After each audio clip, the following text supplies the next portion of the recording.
Hi folks, how are you doing? Yet another game of the World Championship match is over. The game number 10 is in the books. It was Anand to take white pieces today, and of course he was expected to push as he is trailing by 1 point in this match. So yes, he did it, and yes, he got an interesting position. It was quite a complex battle.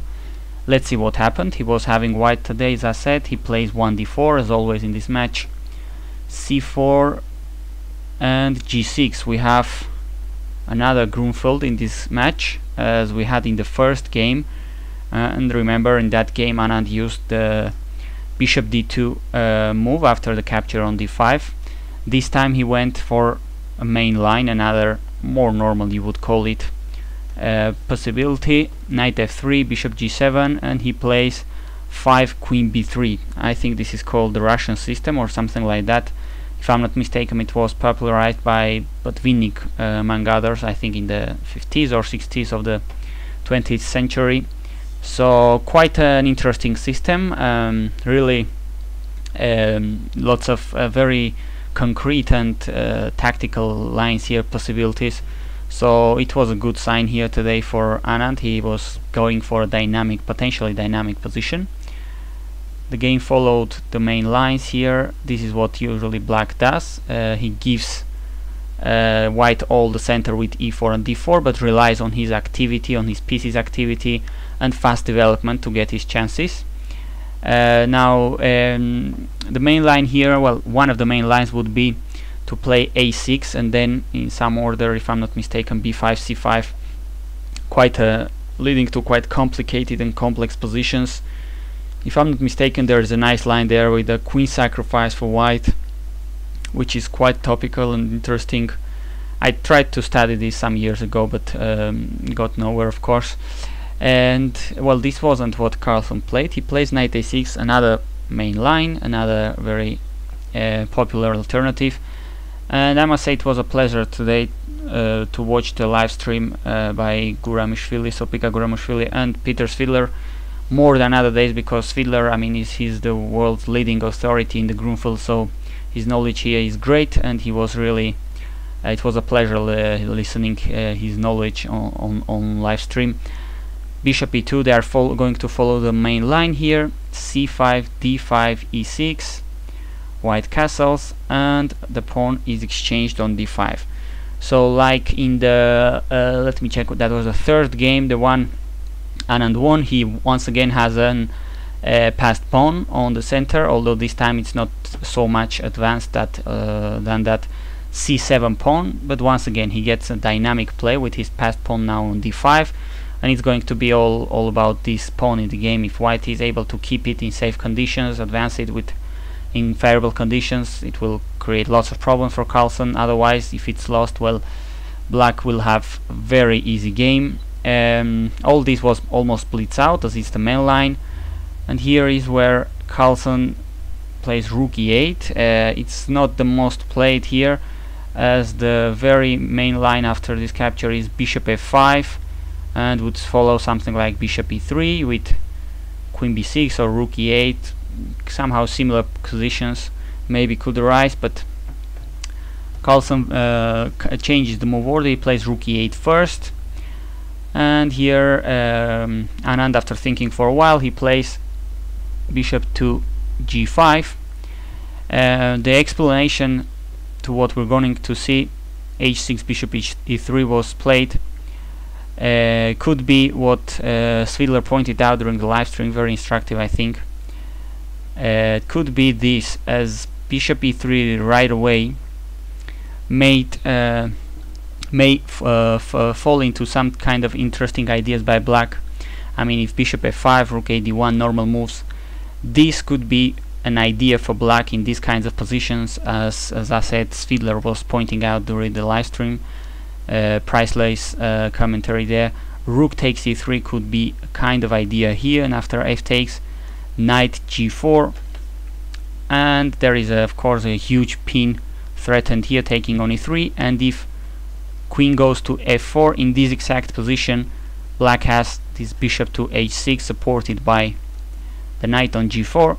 Very nice move, bishop h6, And maybe this is the point, or was one of the ideas of forcing black playing this h6 by playing bishop g5 first here.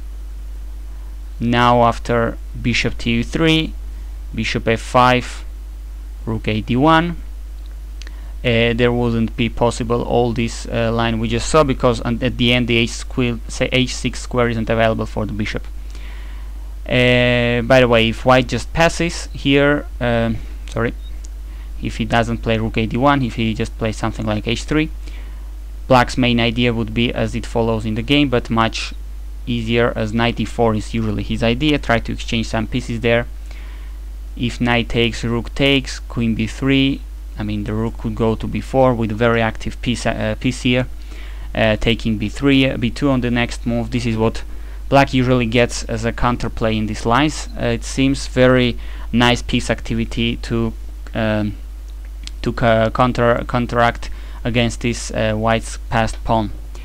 So bishop f5, rook a d1 was played, knight e4 anyway, and here Anand took. There are two major alternatives here. Most probably Anand looked more at the move rook takes e4, as after bishop takes e4, which was what Carlsen played, he took some time to decide what he was going to play. I think he was clearly much better prepared for rook takes here. It was a quite interesting possibility. Let us see a couple of lines here. So the queen is under attack, and going to c1 seems to be a very logical move, almost an only move you may say. Going to b3, as was pointed out by Natalia Pogonina for instance, could be a very easy way of finishing the game. After rook b4, queen a3, bishop takes b2. Look at who's trapped. White queen is going to be erased from the board.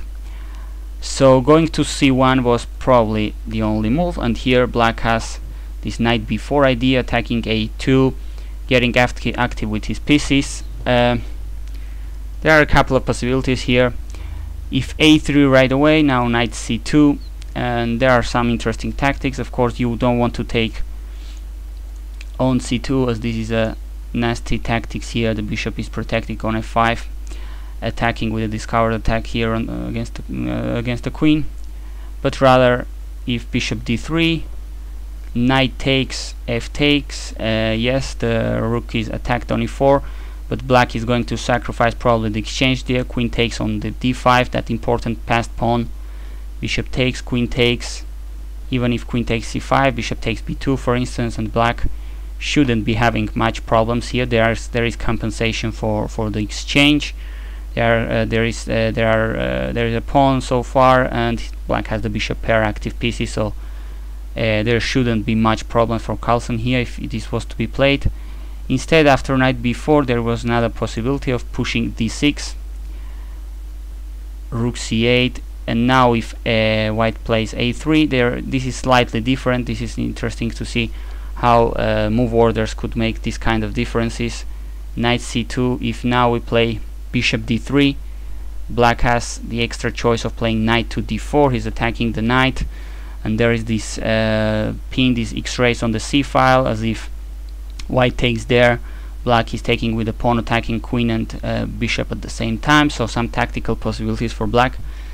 This was quite an interesting idea, and I'm pretty sure Anand had studied all this very well with his team. But Carlsen took with the bishop, and Anand had to think by himself most probably. He went back with the queen to c1, protecting b2 and attacking h6, after which Carlsen played queen f6, saying I'm going to take b2 almost at any cost, even if I'm losing h6. And well, if white just tries to save this pawn just with b3, it's a tempi he cannot really afford, because rook a d8 and this important d5 pawn may be in danger of falling in black's hands, which will mean that black won't have that much of a problem anymore. Instead, after queen f6, Anand traded pawns here. He took on h6, black takes on b2, and the queens were exchanged on b2. Knight g5, very interesting move was played by Anand here, attacking the bishop, forcing Magnus to take a decision here. to make a decision, and this got the world champion thinking for more than half an hour. I think he was well ahead on the clock, and he had to use this time to take a decision here. He went with the bishop to d4 finally. There was another, certainly there were options here. There was another possibility with bishop c2, some messy lines with rook d2, knight b4 protecting the bishop. And now a couple of moves. Once again, d6 and a3 are moves here, and the difference of move order, as we're gonna see, is going to make lots of difference here. In fact, the correct move order for white is to play d6. Now he wants to play a3 to harass this defender of c2. I mean, the point is that if white plays a3 first, black has bishop c3, and if he takes on c2, knight takes. This bishop, as we're gonna see in the other line, doesn't have the c4 square and is under attack with the rook, and he doesn't have this tempo. If white plays d6 first, as he should in this position, bishop c3 isn't working because rook takes, knight takes, as we are in the in a similar position as in the previous line, but white has this tempi bishop c4 attacking f7 both with the knight and the bishop, forcing this bishop to this rook to f8 to defend it. And now, well, white could also take on f8, but he also has this rook c1 move.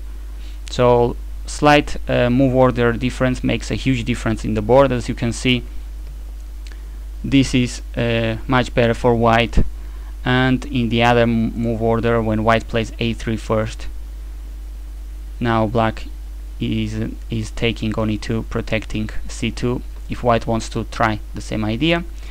He didn't have this time to play bishop c4. Anyway, this wasn't played. Carlsen played bishop to d4. Now knight takes e4 was played. Once again, this was quite a complicated game with lots of possibility for both. There was another slightly interesting game move order line, which was analyzed by Svidler and Nepomniachtchi later, who joined the commentary in the second part of the game. Bishop b5 was quite an interesting move here, in which case they were giving this interesting line in which black is sacrificing the exchange for the d5 pawn. Bishop takes d5, bishop takes e8, rook takes e8, rook fe1. A couple of possibilities here. Looks better to play rook c8, and if knight f3, bishop takes, g takes, knight b4 is what white has. Certainly black isn't looking that bad, as Pitler was commenting there. But if after rook fe1, if black tries something like knight c7, he could run into some problems after these exchanges on e8 and rook e1. Take a look at this king. It looks rather suspicious on the back rank. All these squares covered by white pieces. There is an attack on this knight on e8. Maybe black could be holding, but it's uncomfortable to play this, I think. Well, anyway, after bishop d4, Anand just took the bishop pair. He took on e4. Rook takes, bishop f3 was played. Rook back to e7. He pushes his pawn, rook d7, bishop f4, and knight b4 was played. The knight is attacking a2, and also has the idea to be relocated through c6, where it could be looking great, or even c6 e5 could be an idea. This was, I think, a crucial point of the game. Anand has been having some pressure throughout all the game from the opening, and it was clear that if he kept putting pressure here, if he was able to keep creating ideas, he could have really good chances to squeeze Magnus Carlsen here. Otherwise, well, if he wouldn't be finding the best, the most optimal moves, Carlsen could get a draw here, which would be a really great boost for the match. Here Vichy played rook d2, just defending the a2 pawn. People were saying the most critical possibility was to play a3, knight goes back, and rook fe1, say rook a d8.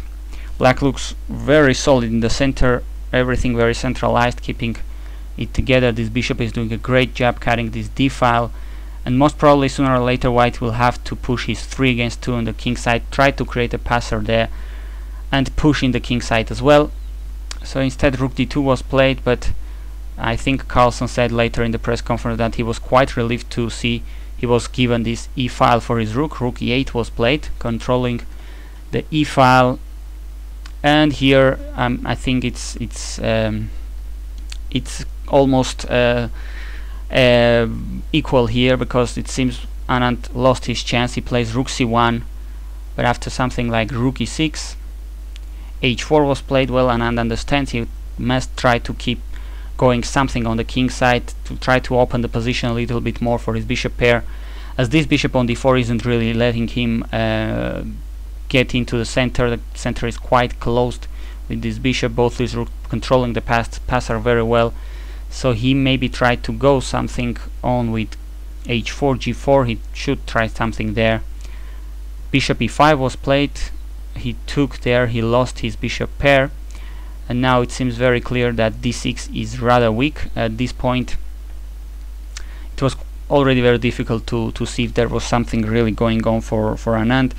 In the better case, maybe he was getting a rook endgame with a 3 against 2 here, but it was quite easy to hold, I think, for these GMs.